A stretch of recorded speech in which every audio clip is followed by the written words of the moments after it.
नमस्कार शेतकरी बंधूंनो आणि मित्रांनो, मी भूजल शोधक विजय भूजल शोध आणि कृषी जगत या स्पेशल यूट्यूब चॅनलमध्ये आपलं सर्वांचं मनपूर्वक स्वागत करीत आहे. माझी शेती माझं बोरवेल ही संकल्पना डोक्यात ठेवून कृषी क्षेत्राच्या प्रगतीसाठी तसेच आपण शेतकऱ्यांच्या उन्नतीसाठी प्रयत्नशील आहोत. शेती आणि पाणी याविषयी उपयुक्त माहिती आपण या स्पेशल यूट्यूब चॅनलच्या माध्यमातून आपण शेतकऱ्यापर्यंत पोहोचवण्याचा प्रयत्न करीत असतो. मित्रांनो, आपल्याला माहिती आहे की खरीप आणि रब्बी हंगामामध्ये आपल्याला पाणी वेगवेगळ्या मार्गातून उपलब्ध होतं शेतीसाठी, जनावरांसाठी, पिण्यासाठी.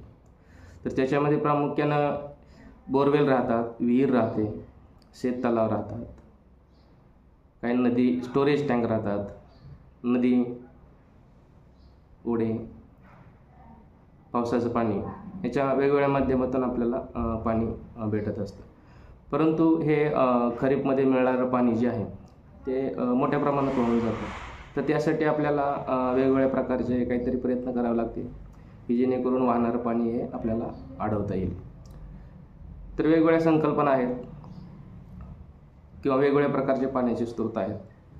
तर हे पाणी आपल्याला जमिनीत मुरवता आलं पाहिजे.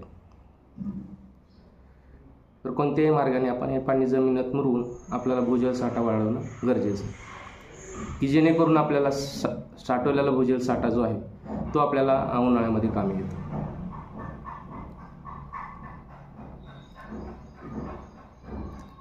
आपण पाहतो की खरीप आणि रब्बी हंगामामध्ये आपल्याला पाण्याची उपलब्धता राहते, आपण शेती करू शकतो. परंतु जानेवारी फेब्रुवारीपासून जूनपर्यंत आपल्याला पाण्याचा तुटवडा आपल्याला जाणवतो, हे आपल्याला मान्य करावं लागेल. तर अशा परिस्थितीमध्ये आपल्याला काय करावं लागतं, वरचे स्रोत जर आटले तर काय करावं लागेल. तर जानेवारी फेब्रुवारीपासून जूनपर्यंत आपल्याला ट्यूबवेल हा एक पर्याय असतो. हा 4-5 महिन्याचा कालावधी जो आहे तो अतिशय महत्त्वाचा असतो की ह्या कालावधीमध्ये जर पाणी उपलब्ध राहिलं तर आपण वातावरण क्लिअर असल्यामुळं शेती उत्पादन पण आपण वाढवू शकतो, पिण्यासाठी पाणी उपलब्ध होऊ शकतं आणि चांगल्या प्रकारे आपल्याला शेती करून आपल्याला पैसे कमवता येतील. तर त्यासाठी आपल्याला महत्त्वाचा स्रोत म्हणजे आणि शेतकऱ्यामध्ये जो चर्चेचा किंवा महत्त्वाचा विषय आहे तो ट्यूबवेल आहे किंवा बोरवेल्स आहेत. तर बोरवेल्स जे आहेत हे जानेवारी वर्षभर पाणी द्यायचं एक मेन स्रोत आहे. खास करून जानेवारी फेब्रुवारीपासून जूनपर्यंत याचं जे महत्त्व जे आहे हे फार आवाडावे महत्त्व आहे आणि या कालावधीत शेतकरी बंधू हे पाणी उपलब्ध करून घेतात आणि आपल्या शेतीसाठी किंवा खर्चासाठी हे वापर करत असतात. भूगर्भातील भूजलधारा किंवा पाण्याचे प्रवाह जे आहे, जलप्रवाह जे आहेत त्यांचा शास्त्रीय दृष्टीने अभ्यास करून आपण शेतकरी बंधूंना बोरवेल कुठं घ्यावा किंवा विहीर कुठे घ्यावी या संदर्भात मार्गदर्शन करत असतो. गेल्या 15 वर्षापासून हाच एक ध्यास किंवा एक छंद होता. त्याच्या माध्यमातून थोडंसं ज्ञान प्राप्त झालेलं आहे. तर त्या अनुषंगाने आपण हे यूट्यूबच्या चॅनलच्या माध्यमातून शेतकऱ्यापर्यंत पोहोचवण्याचा प्रयत्न करीत आहे.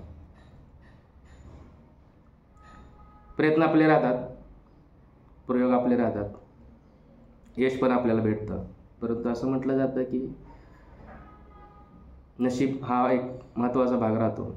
100% प्रयत्न जरी आमचे किंवा 99% प्रयत्न आमचे जरी असले तरी 1% नशीब जे आहे हे मालकाचं असतं.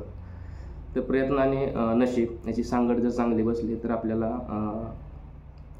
जी जागा आपण सिलेक्ट करणार आहे किंवा निवडलेली जागा आहे तिला अतिशय चांगल्या पद्धतीनं पाणी लागेल यात शंका नाही. तर आपण वेगवेगळ्या माध्यमातून पाणी पाहायचा प्रयत्न करतो. आपण यूट्यूब चॅनलला आपले बरेच सक्सेस स्टोरीज टाकलेले आहेत. वेगवेगळ्या प्रकारच्या माध्यमातून आपण प्रयोग करतो. एका प्रयोगावर अवलंबून राहून चालत नाही, कारण प्रत्येक ठिकाणची परिस्थिती वेगळी राहते. त्यासाठी आपल्याला जे फॉल्टी क्षेत्र आहे किंवा तुटलेल्या लाईन पाण्याचे जे आहेत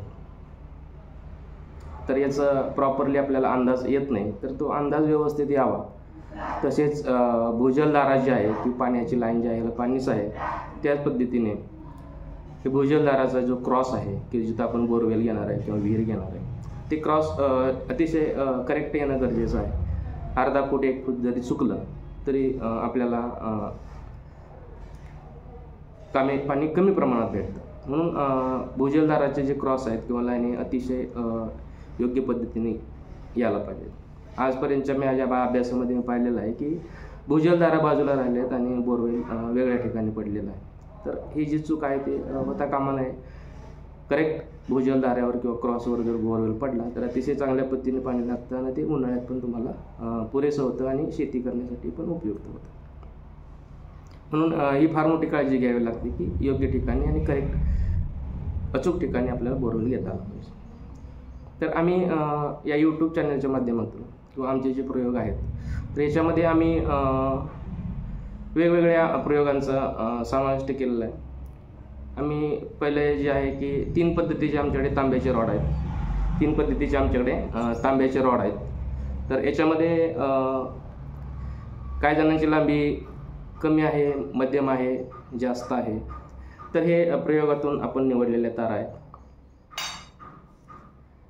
भूजलधारा चेक करणे किंवा बोरवेलचं पॉईंट चेक करणे हे एक जरी उद्देश असला तरी ह्या 2-3 प्रकारच्या ज्या तारा आहेत किंवा रॉड आहेत हे आपल्याला वेगवेगळे अभ्यास देतात की जेणे आपण खात्री करू शकतो. दुसरं आमच्याकडे जे आहे साधन की आमच्याकडे 2 प्रकारच्या लोखंडी तारा आहेत किंवा लोखंडी रॉड आहेत. तर लोखंडी रॉड किंवा लोखंडी तारा का की काही ठिकाणी तांब्याच्या रॉड किंवा तांब्याचे तारा ज्या आहेत काही ठिकाणी फॉल्टी रानावर आपल्याला फसवण्याचा प्रयत्न करतात. तर त्याच्यासाठी आपल्याला फसू नये किंवा योग्य पद्धतीने आपल्याला जलप्रवाह काढता येतील, बोरवेलचे पॉईंट काढता येईल यासाठी आपण लोखंडाचे रॉड पण आपण वापरतो आणि ते 2 प्रकारचे रॉड आहेत आपले.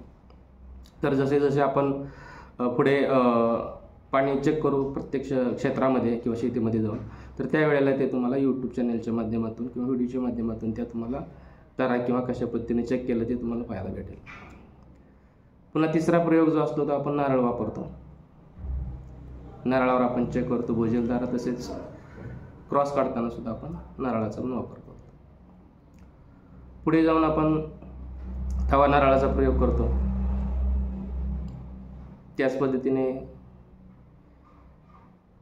हातावर दगड घेऊन सुद्धा आपण भूजलधारा चेक करतो आणि पाण्याचे पॉईंट चेक करतो. पुढे जाऊन आपण वाय आकाराची लिंबाची काडी आहे किंवा पेरूची काडी आहे किंवा तरवडाची काडी आहे या काडीचा सुद्धा वापर करून आपण भूजलधारा किंवा बोरवेलचे पॉईंट चेक करत असतो. त्याच पद्धतीने हातामध्ये पाण्याने भरलेल्या तांब्या घेऊन किंवा हातावर पाण्याने भरलेली कळशी ही हातावर घेऊन सुद्धा आपण बोरवेलचा पॉईंट हा चेकिंग करत असतो. तर असं वेगवेगळ्या माध्यमातून बोरवेलचे पॉईंट चेक करणं गरजेचं आहे की जेणेकरून आपण फसणार नाही आणि शेतकऱ्यांचे पैसे वाया जाणार नाहीत. तर प्रयत्न आपला एवढाच आहे की शेतकऱ्यांना चांगल्या पद्धतीने पाणी मिळावं आणि त्यांचा शेती उद्योग व्यवसाय हा चांगल्या पद्धतीने चालावा आणि उन्हाळ्यामध्ये फेब्रुवारीपासून जूनपर्यंत ही पाणी उपलब्धता राहावी. तर अशा पद्धतीने शेतकरी बांधवांनी अचूक पॉईंट शोधून आपल्या पाणी शेतीसाठी किंवा पिण्यासाठी उपलब्ध करून घ्यावे. तर त्यासाठी योग्य पद्धतीने जागेची खातरणी करून घ्यावी आणि मगच आपला बोरवेल किंवा विहीर घ्यावी एवढीच विनंती आहे. तर धन्यवाद शेतकरी मित्रांनो. तर आपण लवकरच पुढच्या व्हिडिओमध्ये भेटणार आहोत यूट्यूब चॅनलच्या माध्यमातून की ज्या ठिकाणी शेतीमध्ये वेगवेगळ्या प्रकारचे आपण पाणी कसं पाहतो किंवा शेतीमध्ये वेगवेगळ्या प्रकारचे काय नवीन तंत्रज्ञान आले आहे, पीक उत्पादन कशा पद्धतीने वाढत आहे, तर याच्याबद्दल पण आपण काय व्हिडिओ टाकणार आहे. तर हा जो मंच आपण निर्माण केलेला आहे तर हा शेतकरी बांधवांनी याचा उपयोग करावा. चॅनलला आवडलं तर लाईक करावं, शेअर करावं आणि सबस्क्राईब करावं. तर धन्यवाद मित्रांनो. माहिती कशी वाटली ते आम्हाला जरूर कळवा. धन्यवाद.